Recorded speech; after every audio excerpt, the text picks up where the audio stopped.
Guys, I'm here with Phil Johnson from Grace to You.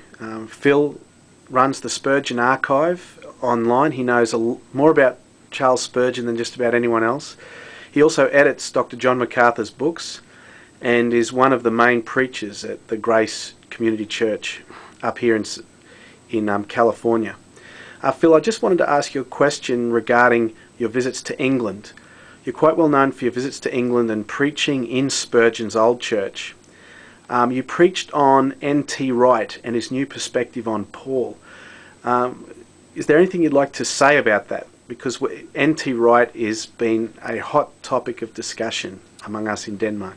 Right. Well, I've done actually 2 seminars on N.T. Wright, one critiquing his view of justification and another critiquing his book, What St. Paul Really Said, which is not one of his academic books, but it's his summary of his theology, of his Pauline theology. It's, if you want to know what N.T. Wright teaches about the new perspective on Paul, he has summed it up and condensed it in that book, What St. Paul Really Said. Now, he's written many more works that are bigger than that, and one of the criticisms you always get if you critique N.T. Wright is, well, you have to read the whole corpus of his works and criticize that. You can't just focus on this one book. But I did take this one book because he wrote it to be a summary of his view, and I felt like there were some significant problems with it.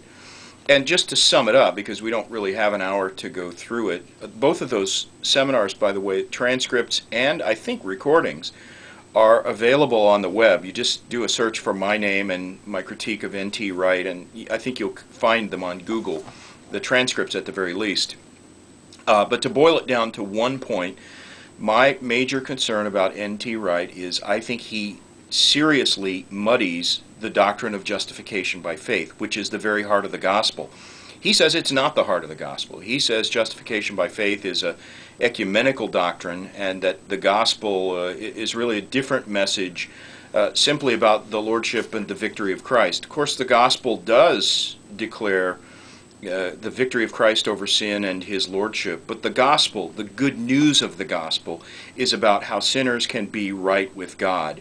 And I think N.T. Wright gets that seriously wrong. And I don't think, for that reason, I think his writings in general, and particularly when he talks about the thing he talks about the most, Paul's theology and the gospel, I think he causes more confusion than clarity. And so I'm wary of what he's written and concerned about how it reconciles with Scripture.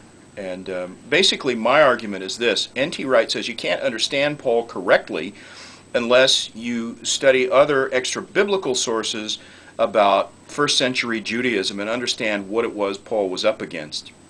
And he says, basically, we've totally misunderstood first-century Judaism. It's not a religion of works, etc., etc. My answer to that is, the best place to really understand what Paul was up against is from the context of Scripture itself. And the best way to understand what was defective about first-century Judaism, and especially the religion of the Pharisees, is to study what Jesus said when he encountered Pharisees and refuted their teaching. And Jesus was very clear.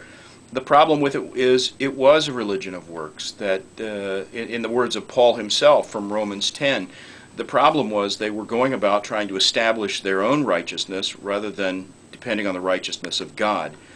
And that, I think, is, in capsule form, the problem with the view of justification N.T. Wright teaches. He basically says it's okay to establish your own righteousness rather than seeing the imputed righteousness of Christ as the basis for a right standing with God. And I think that confuses the gospel in what's really a fatal way, and therefore I think it's dangerous. So would you consider that he preaches another gospel? Yeah, I think I would. Honestly, I don't know that I would have said that 5 years ago, that N.T. Wright's view of justification is heretical, but the more I hear it developed, and the more I see the results of it play out in the church and in churches where it's had an impact, the more I think, yeah, I think it fatally corrupts the gospel in exactly the same way as the teaching of the Galatian Judaizers. It's a very similar kind of error, and the very thing that Paul was exercised about in his epistle to the Galatians, is, as I see it, paralleled in a modern sense exactly by what N.T. Wright teaches.